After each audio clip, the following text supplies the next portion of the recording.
Then we have introduced resolution rule, have we? That if you take any two clauses A and B and there is a literal P in A and its negation not P is in B, then the resolution will be deleting those two literals and joining all the remaining together. Okay? Okay, so we just introduce with that. Say A is a clause. So once we say clause, it means it is a disjunctive clause in this scenario, and then it is also written as a set. So we go on writing clauses or even clause as ors of literals. Any time we can think of this as a set of literals. We will not write them explicitly. Any one of the notation we will be using. So A is a clause, B is also a clause, and we have a literal P which is in A. So that means A looks like some literals or P some other literals. Then we also take not P belongs to B. So here just a comment, when you say P, it does not mean it is a variable, it is a propositional variable, it can also be a literal. Suppose it is a literal, then it can look like not of Q. In that case not P will be not of Q, but it is written as Q simply, double negation is assumed throughout.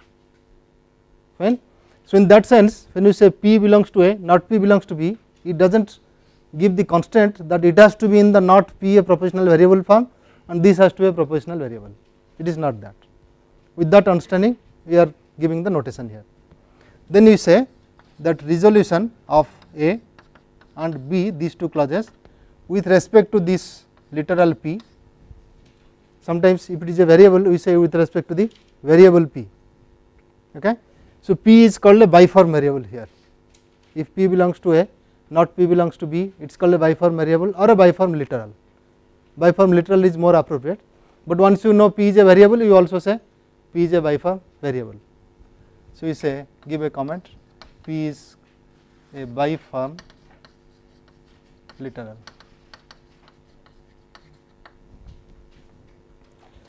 So we define resolution of this as A minus P, take out P from A, then similarly take out not P from B and then take the union. So here union means what?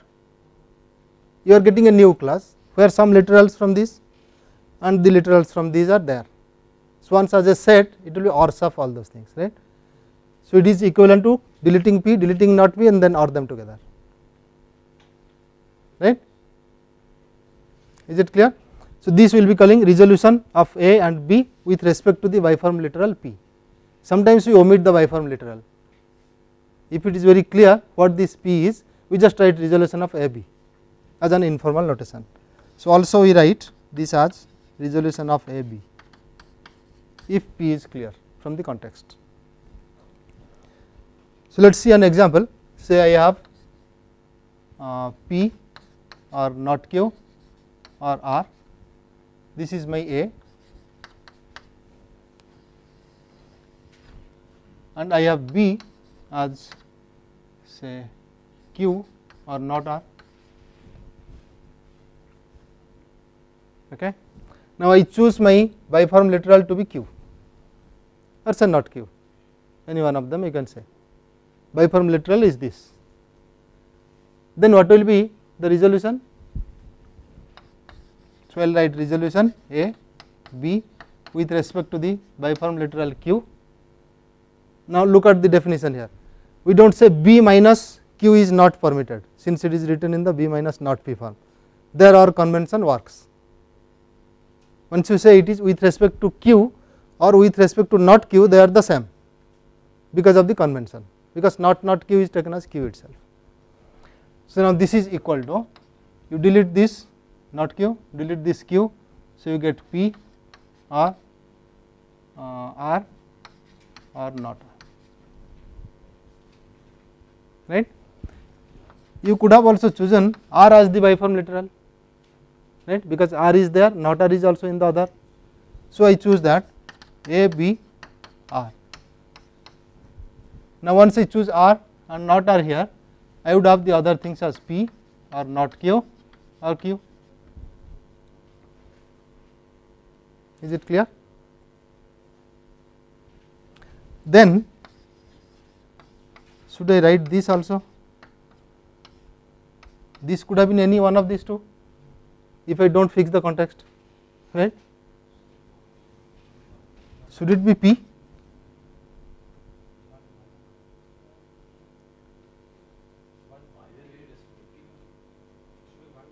Huh?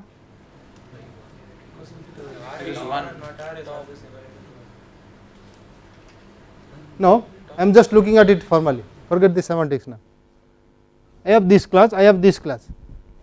So the procedure says omit one from the other, not of that from the other, right. So I choose this, I get this, choose R not R, I get this. Why not Q, R not R both? Then I get P, right, but that is not permitted. That is what resolution does not define, right. You have to fix a literal and then do it. You cannot fix both the literals at the same time, right. So this is not permitted. That is why this notation really helps, which literal you are fixing, accordingly it will be taken. Though you write resolution AB, you have to keep this in mind, that you fix one literal and then write resolution of AB, otherwise it will have no meaning. We will see shortly what is the reason. Okay. Let us see the reason why we are doing it. The reason is, if you take A and B as a set of two propositional or two propositions, it will really entail resolution of A B with respect to whatever literal you have chosen.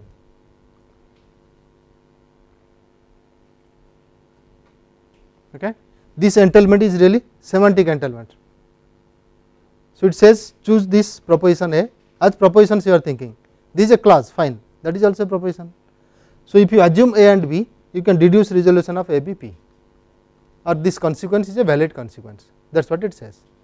Now you can prove it, it is not difficult to prove. Let us see.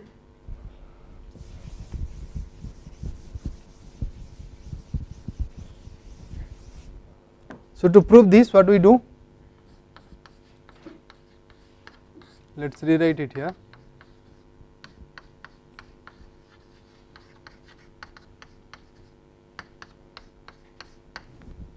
Whatever P you choose. Now suppose, how do you prove it? If you have not forgotten, you start with a model of the set of propositions sigma, then so that is also a model of W, right. So you start with, suppose I is a model of A and I is also a model of B. Since this is possible, so that means you have P as a literal which is occurring in A and not P is occurring in B, or otherwise you could have started with not P belongs to A and P belongs to B, they are similar, right. So let P be a literal in A and not P be in B. Okay. Now then, how will A look like? It is a clause where P is there. So P and some other literals. So let us write it as say L1 or L2 or Lk or P. Similarly, B might look like some M1 or M2, they are all literals, or Mn or not P. Okay. Now I is a model of A, so you do not know of what it satisfies, it might satisfy any one of them only, that is also possible, right. So let us bring out two cases. This I satisfies P or it does not satisfy P, there are two cases. So let us take first case. If I satisfies P, then what happens? I does not satisfy not P. Okay. So look at B.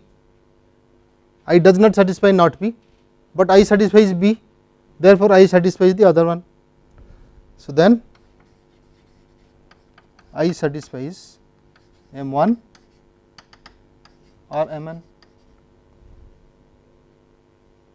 right. In that case I satisfies resolution AB. Why? Because resolution ABP equal to L1 to Lk or M1 to Mn, one of the R's is satisfied. So the whole thing is satisfied. Is that clear?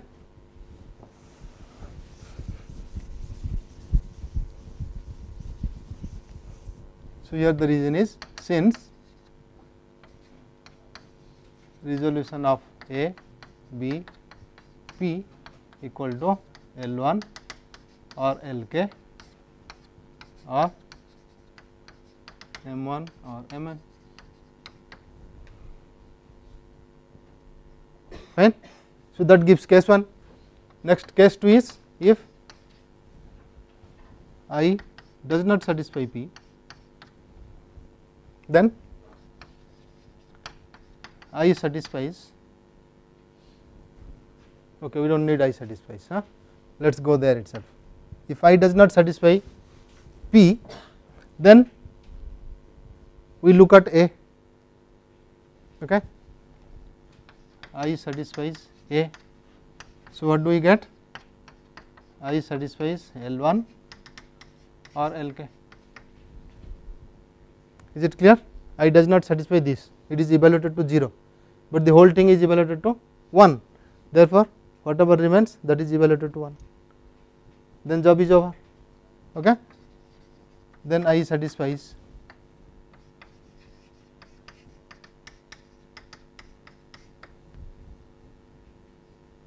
clear. That is the end of the proof. Therefore, resolution AB P is a consequence of the set AB. So, if you have a C and F having two clauses A and B, you take the resolution, it is really implied by the C and F. Fine. Now, let us come back to our problem. What happened if you cancel both the literals, right? In that case, what was happening? You have A as P or not Q or R, B as P or Q or not R. There was no P, right? Q or not R. Okay. So, in that case, suppose I take any interpretation which satisfies A, which satisfies B. Will that satisfy P alone? I want to show that no, it is not necessary. So, the counter example should start with taking P equal to 0, right. So, take I an interpretation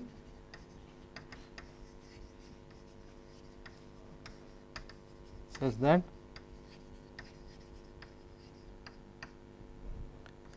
I of P equal to 0, but I have to satisfy this. So, I also take Q as 0, that is satisfied, right. R, I take R as 0, right.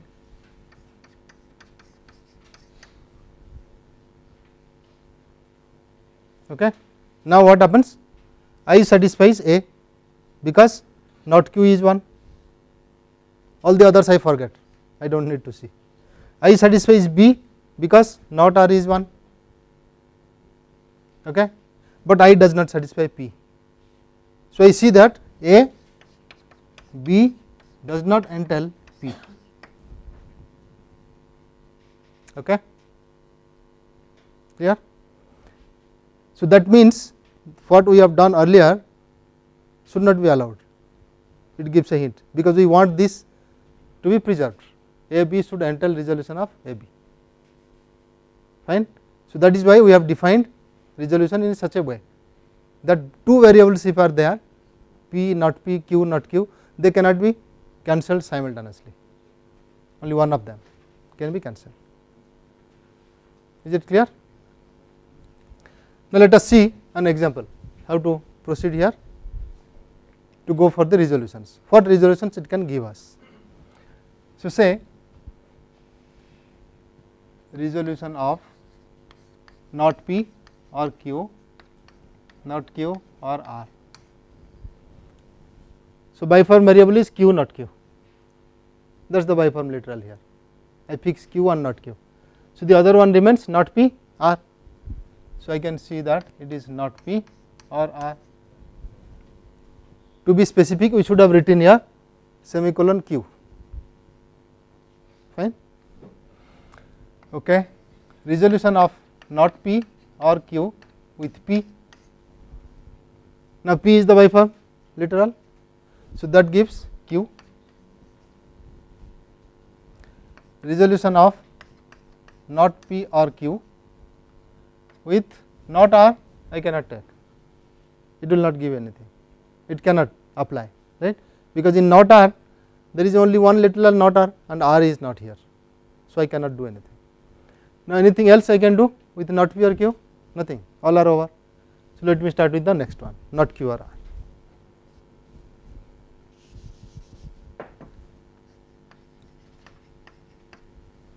With that I do not have to go back, right, it is already done. A, B or B A, they will be the same by the definition. So I go further, P I cannot take, not R, yes. So R, not R goes, I get not Q, okay. And with P not R nothing can come, that is all I get. So this says that if this is my set sigma, then sigma entails not P or R, because of that result. Sigma also entails not Q, sigma entails Q, right. All these are consequences from the same set of premises, right. So once they are consequences, I can take further resolvents, I can apply resolution again, they will also be consequences. Is it clear? Okay. So I choose these ones now. So I get, that is my second stage. So resolution of not P or R with what? Q or not Q, nothing can be taken. Okay. So only these two can be taken. Okay. Let us take that with Q not Q is, this is the crucial thing, is empty set. So that is according to us is bottom.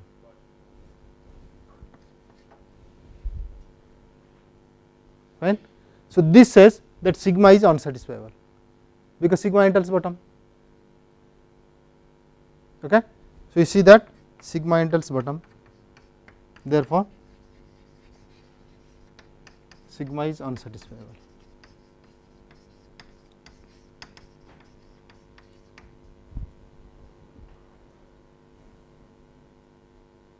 So you can prove unsatisfiability by resolution, right. So now target is to derive bottom somehow. So you do not have to go everything like this. In fact, this was useless, this was never used. So if you know the target, possibly some simplification can be done. Okay. Then we can write it as a proof. Fine. So the proof means I will introduce 1 as my premise, not P or Q. Then I would have introduced my premise as P, right. Then I conclude by resolution Q. Okay. Next line I introduce not Q or R, that is already there, no, I introduce this as a premise. Next I introduce as not R as a premise, then I find out not Q, then from Q and not Q I take resolution, get bottom. Any doubt? Yes. Sir, are we allowed to reuse that premise not Q or R again? We have used it in the first resolution and then again. But we are not clubbing it with the second. These are different stages. See, there can be one clause A which can be used many times, it does not limit us anyway. Last step, resolution of Q and not Q. So these are two conclusions, these are two conclusions from the earlier premises, right. Now by our result it says sigma entails Q, sigma also entails not Q. So, whatever they entail, that is also entailed by sigma, right. Is it clear? So, I can use the resolvents, they are called the resolvents. Resolution of A B is called a resolvent of A and B. So, resolvents can be further reused, fine. So, if you write it as a proof, we will be giving the same line numbers and so on. So, let us rewrite it. So, I have sigma equal to not P or Q, next not Q or R, P not R. So, I would start a proof this way.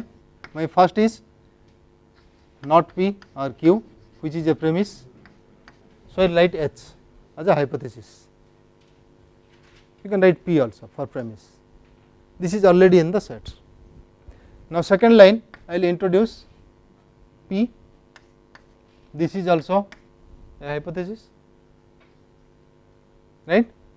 Now, third I will derive from this Q by using 1 and 2. There is only one rule here, right, the rule of taking resolution. So, I do not have to write anything, MP, MT, nothing I have to write. There is only one rule, not many laws I am using, fine. So, we will just omit it, give the line numbers. But what is the rule? Yes. So, if you have A, you have B, then from this you deduce the resolvent.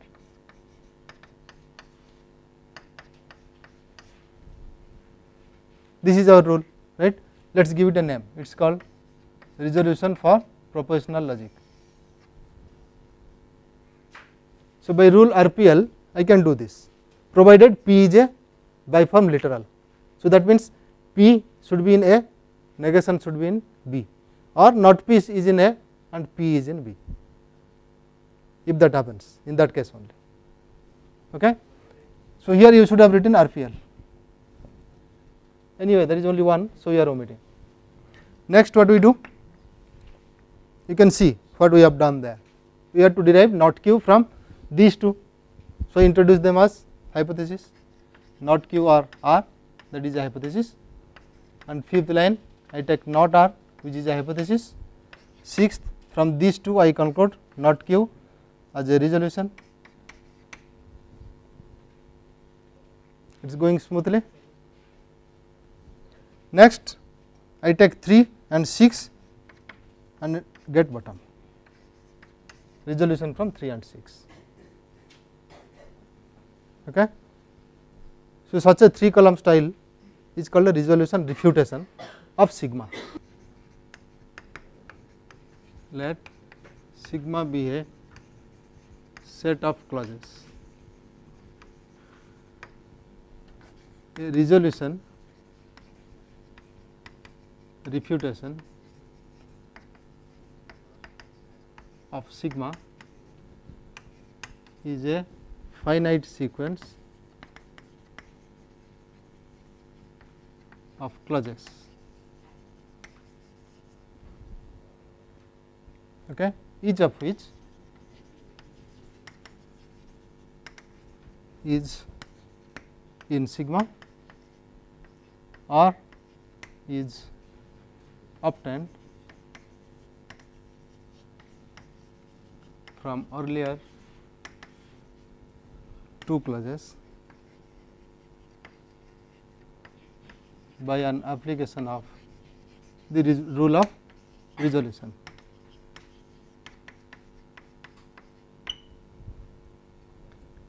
Okay. And the last clause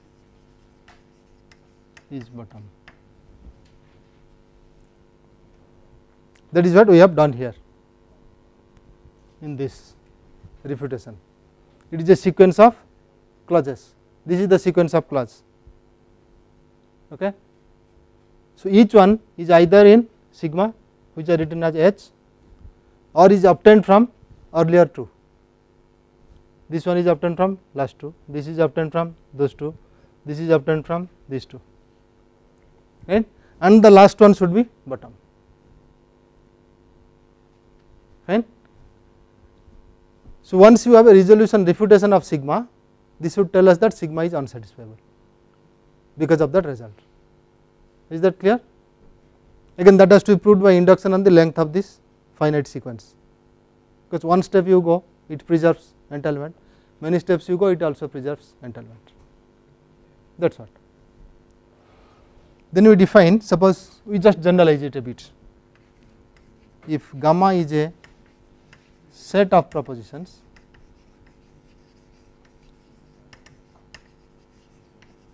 and W is a proposition,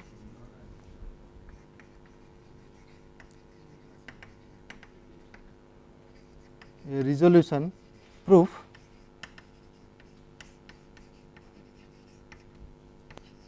of gamma entails W. So, here what should we do? We want to show gamma entails W. We have only a resolution refutation.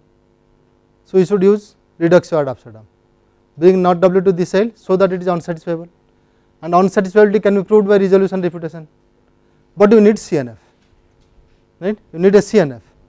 So, what we do? We write it is resolution proof is a resolution refutation of what? Of gamma union not W, but I cannot write gamma union not W, because in the resolution refutation I need this to be a set of clauses. So, gamma union not W first must be expressed as a set of clauses, then of that set it will be a resolution refutation, right. So, we write that as follows: it is a resolution refutation of CNF of say x such that x belongs to gamma union CNF of not W. Is it clear? So, he says you take each member from gamma, convert that to CNF, that is its CNF representation. Then take the CNFs, they are really clauses, right, but we need clauses, not this. So, it should be what? Union of each CNF. It is not CNF as members, there should be sets and they are union, right. So, it should have been union over CNFX. Is that clear? So, this should be something like this, because each CNF of x is a set of clauses. So, take all those sets of collection of all those sets of clauses and take union over those, right. Is that clear? If it is countable, it should be, or it is finite, then you can do it in a better way. You may write CNF of xi and then this itself is a clause. So, forget this and then take union over these things, right, union of all these things, CNF of xi. So, CNF of x1 union CNF of x2 union CNF of x3 and so on, that gives you the set gamma, right. So, that we write this way rather.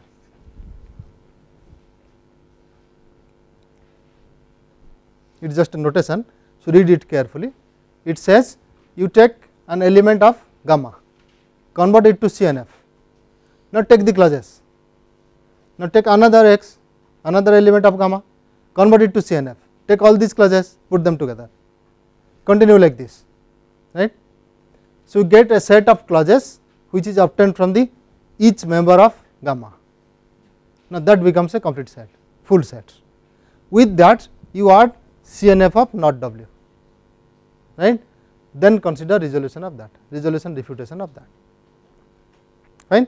So, that means reductio ad absurdum is already inbuilt in our definition. Is it clear? Okay. So, that means suppose we revisit this example, I would have given this sigma in a different way. I would say that I will take my set gamma equal to, this gives me P implies Q, okay, and Q implies R. This is my one proposition there. Another proposition is P, right. I would say so that this entails R. Okay. Then what I do? I take CNF of P, which is P itself. Okay, it will be P, then another set bracket. Now CNF of this will be this class, and another bracket. Their union. Okay, so it will be P, another bracket. Then CNF of not R, that will also be union with this, so that will give not R. Is it clear? So all that we have to do is, starting from this, we first convert it to CNF and then get this set, get a resolution refutation of this. In fact, to use that result, we do not need this resolution refutation. We can always start from this directly and derive R, that is also allowed, right. But to make it uniform, we make this way, put reduction ad absurdum, then always we have one fixed target bottom. It is just to make it uniform, there is no need. Otherwise, you can always think of this and derive R. Is it okay? For example, here, what should we do? We could have started with this set, not P or Q, not Q or R, P entails R. This is what it is, right.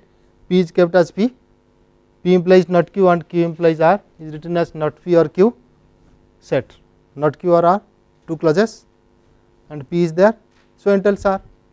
Then resolution would proceed how?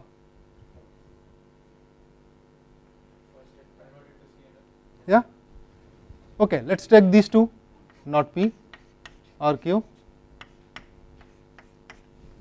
then 2 I take P, 3 I get Q, okay. Then I introduce not Q or R hypothesis, then fifth will be R, that is all. Okay, that could always be done.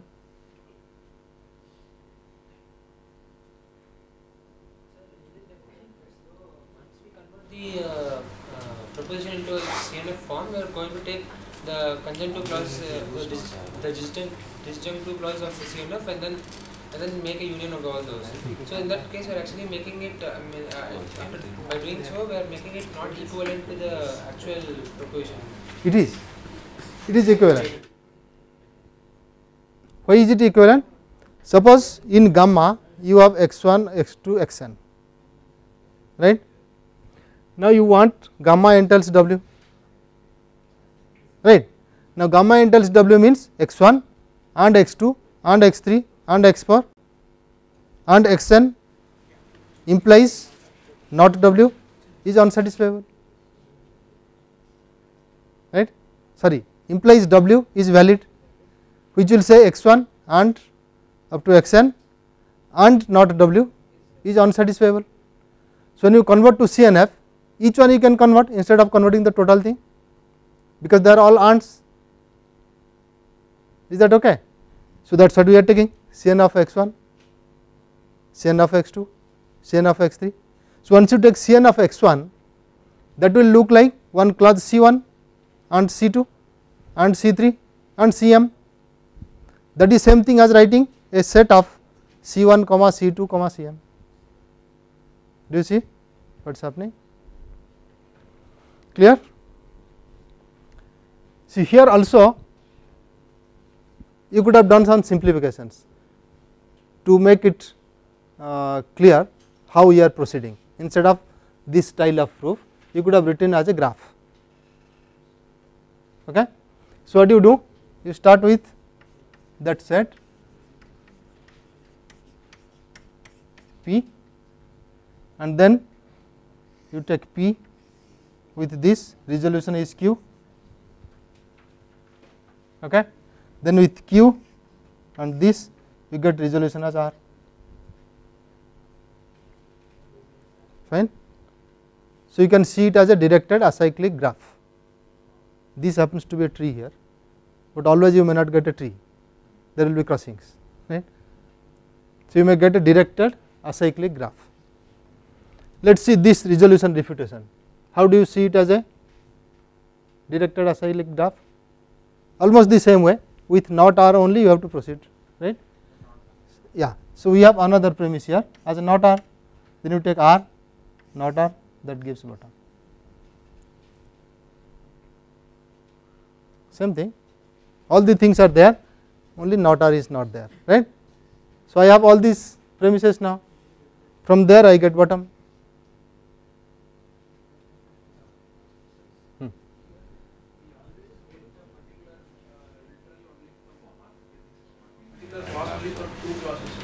Yes, and that too one literal and the other one has to be negation of it. We have two clauses. Yes. We combine for Yes. every time we need to get one result, we combine two clauses. Yes. So for graph we only have one line, we draw next to another one. But here every element. That whole clause is taken as a node, it is the level of that node. Two classes are together considered as. See here, this is one node, this is another node, right, this is another node. Now, from these two nodes I get one here, suppose you have P or S here, right, P or S, then you would get Q or S here, that is all. You are not getting two, you are getting one, they are ORed together, is it not? You are taking union, no, A minus P union B minus not P. So, that itself is a clause, it is one single clause, there are not two here, okay, fine.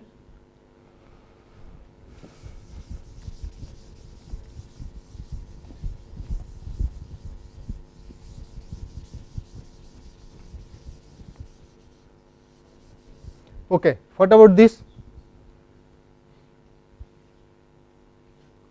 So, what does it tell us to do? Here this is a set, this is a set of premises. So, first thing it asks is to convert everything there to CNF and put them in a as a set of clauses. Okay. So, first not P or Q, that gives P or Q. Okay.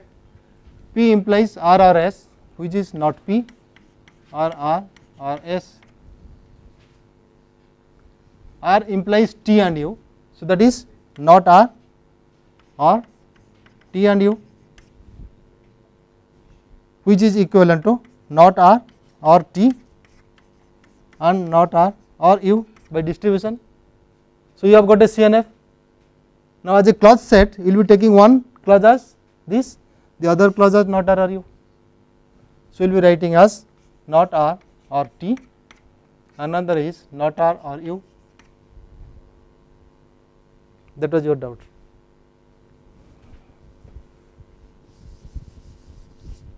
Then let us see U1 not S implies not T. So, that gives not of U1 not S or not T, which is not U or S or not T. So, I get not U or S or not T. Next not of this. So, this is not S and not Q, that is all. Okay. These are the two clauses in that. In not S and not Q I have the two clauses, one is not S, another is not Q. So, I put a comma instead of and, fine. Next negation of this. So, not of not S implies Q, which is not S and not Q. Again I get, oh, that we have done, it is the same thing both the sides. Okay. It is already there. So, as a set I do not have to do anything. One is negation, another is simply that. So, once you take negation of that, it will be added to this, it is same thing as that, I do not have to add anything here new. So, now this is my set, fine, from which we have to get the resolution. Okay. Fine, let us start. Should we need a bigger board? Okay, let us copy it here.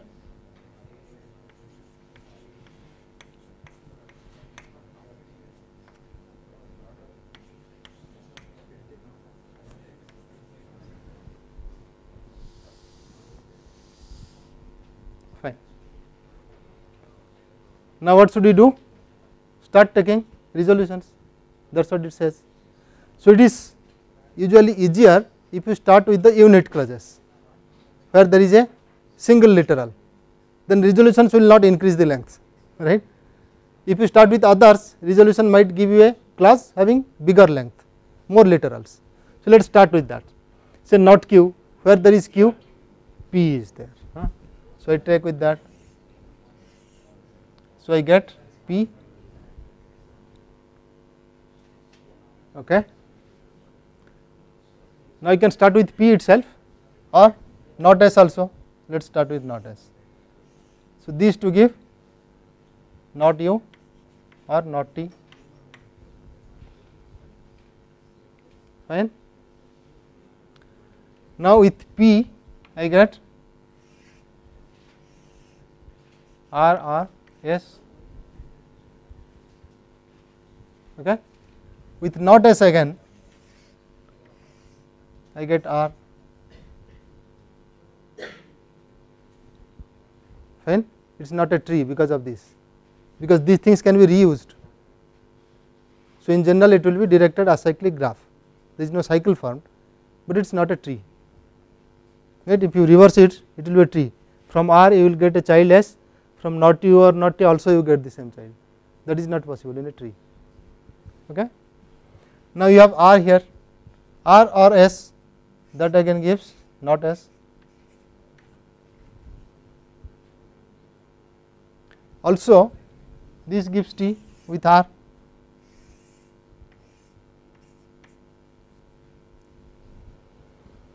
Also with this I get u. Fine.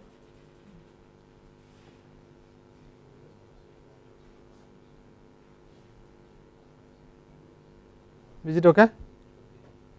Then I have not q, I have not s, I have p, r, not s is there already. So I need not have this, this is wasteful. Already I got not s. So getting not s from these two is wasteful, it does not help, right. But you can get so many wasteful things. So what are the things I have got? Not q, not s, p, r, t, u. Yes, something not u or not t, with u if I take, what will happen now? This will give me not t, right. Now I have t somewhere, t is here, so I get but is that right?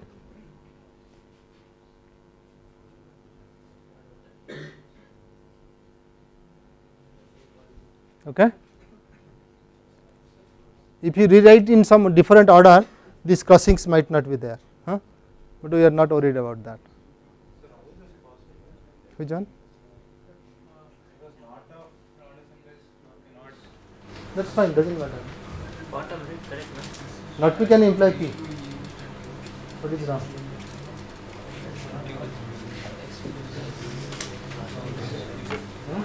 If p is true, p is valid, not p can imply p, right. P is valid. That's all right. By other things you can get not s and q is always fine. R and R or S should give S, not S. From this I am getting R or S. Check for this.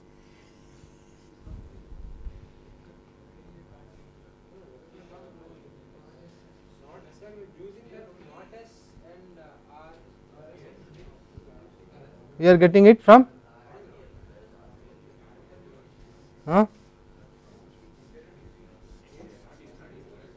remove this is not correct.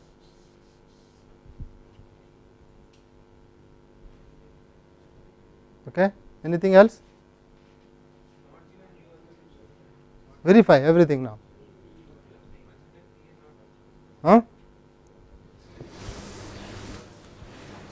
Well, just go back, see what are wasteful, what are not.